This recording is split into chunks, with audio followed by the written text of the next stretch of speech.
On piège, on tire, on a beau à éliminer et puis à éclaircir la problématique, mais ils reviennent toujours, quoi. Voilà, donc nous dans notre département on fait le maximum, mais même en faisant le maximum, tout n'est pas éradiqué, enfin ou éliminé. Nous, ce qu'on constate dans notre travail, c'est effectivement l'érosion qu'engendre le ragondin sur nos circuits.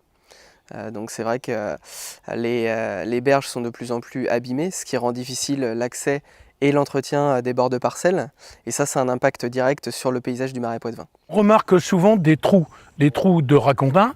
Ça détruit surtout les berges hein, qui s'écroulent par moments, par endroits. Et aussi, quand on a des réserves genre frayères qui sont plus ou moins fermées, bon, ça détruit nos rives et l'eau s'écoule, quoi. Ici, on est dans la lagune qui reçoit toutes les eaux usées de la commune, de façon à ce que tout se décante avant de rejeter les eaux dans le milieu naturel. Les travaux ont été faits, le choix a été fait de faire de l'enrochement.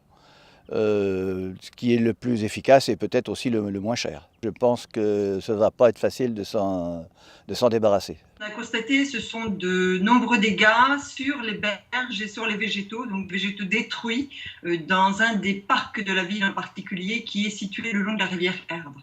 Ce qu'on a fait pour éviter que ces dégâts se propagent, en fait, c'était signe d'une pullulation de ragondins et on a fait appel à la FDG donc 44 pour nous aider justement à faire toute une campagne de piégeage pour lutter contre le ragondin. Ça fait 20 ans qu'au niveau de l'association, sur le sud Vendée, on piège les ragondins. On va dire qu'il y avait énormément d'animaux dans le début des années 2000. Malheureusement, depuis 4-5 ans, on retrouve ces mêmes niveaux de population. C'est qu'habituellement, on avait des mois de prise beaucoup plus importantes que d'autres. On pouvait parler de mars-avril, où c'était des mois de capture importantes, ainsi que septembre-octobre. Aujourd'hui, on constate que de janvier à décembre, on prend tout le temps autant d'animaux, dû effectivement au fait que ce soit très doux.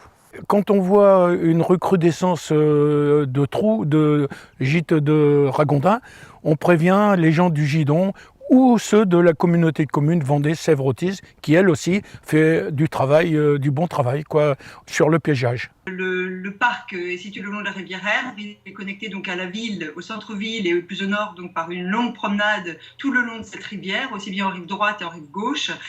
Cette rivière est très utilisée, il y a pas mal de pratiquants, de clubs sportifs, de navigants, enfin voilà, d'usagers de la voie d'eau et même de cette promenade.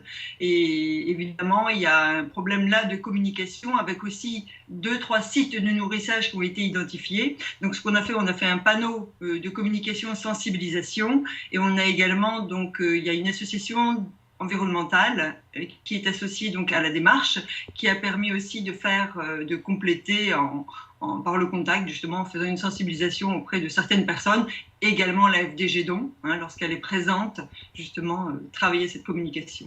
Il y a les personnes qui connaissent la problématique, qui sont confrontées peut-être chez eux dans leur région, et il y a ceux qui eux donc, sont bien conscients des enjeux et des problèmes que cela engendre, et il y a ceux qui ne connaissent pas du tout le ragondin et qui ont cette image de la jolie petite bête qui se balade en bord de parcelles. Et nous, notre rôle en tant que guide, c'est vrai que c'est clairement de leur faire comprendre l'ensemble des enjeux, la problématique et surtout les conséquences néfastes qu'ont les ragondins sur le Marais Poitevin. Aujourd'hui, c'est de remettre la science dans tout ça, chercher, et quand on cherche, on finit par trouver.